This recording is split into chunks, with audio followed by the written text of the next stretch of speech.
Gotta do some kind of music.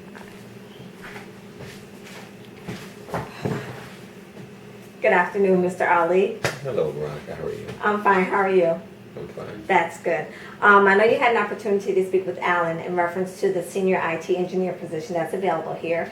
And that's one of the reasons that you're here today is because he felt that your skill set from your resume fit very well with the criteria that we're looking for to fill this position. So what we're going to do today is just have a real brief conversation in reference to how you will fit into our organization. Okay? So tell me about the most challenging engineering project that you've worked on within your career. I would say that's the virtual desktop engineering project that I worked on. It wasn't necessarily challenging or too challenging from a technical aspect, but it was very challenging as far as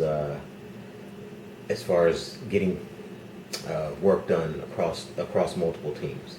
Okay. So my team had to work with a team in another group, which was managed by someone else, and so their deliverables were a direct impact on the entire project.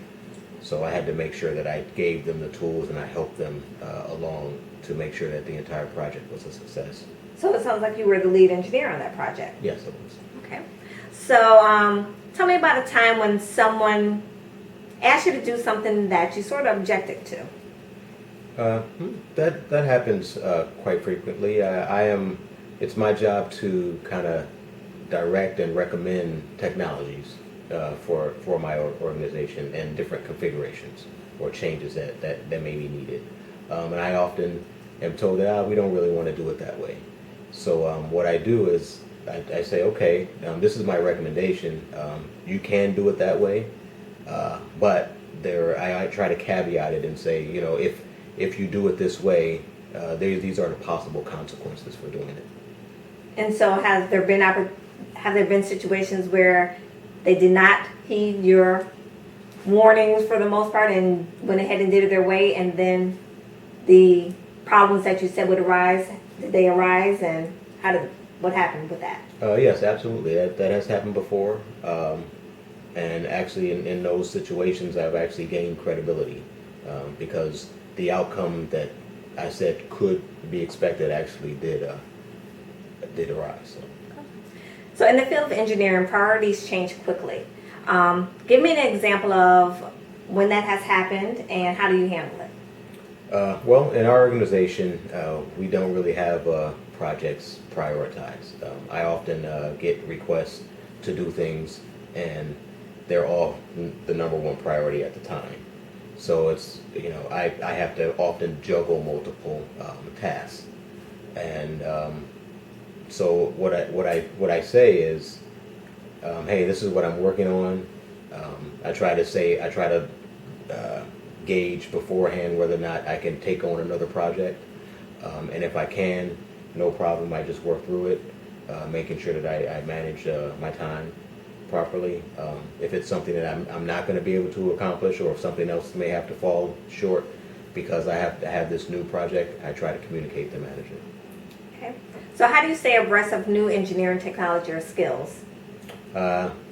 Just research, go to vendor websites, use Google. We have a online training called CBT Nuggets that we use. So how do you implement those skill sets that you acquire through those trainings? How do you implement them in your daily work? So you kind of look for, you find out from your organization what the use cases are for your organization. You take that information and you kind of take the technical research that you've done and try to tie it to the use case. Have there been situations where you've acquired a skill set that you don't necessarily use immediately? That often happens. Sometimes I acquire a skill set that I don't use at all. Okay. Is there anything that I should know about you that's going to make you stand out amongst the other candidates that we are talking to? Well, I can speak for myself to say I'm a man of integrity. I have high character. I'm loyal. Based on if you look at my resume, you'll notice that my shortest stint since I've been in IT, in 15 years I've been in IT, is 3 years. And I have a broad range of technical skill, which it's kind of at an architectural level. So I pick up things easily. I can get a good understanding of what's going on in your environment and easily kind of fit new technologies into it. Well, just reviewing your resume, I noticed that you're finishing up your degree at UMUC. Well, congratulations to Thank you. you. When will you have that completed? August of this year. All right, great. Well, thank you for coming in. Thank you. It was a pleasure to talk with you, and we'll be in contact with you soon. You as well. Thank you. Thank you.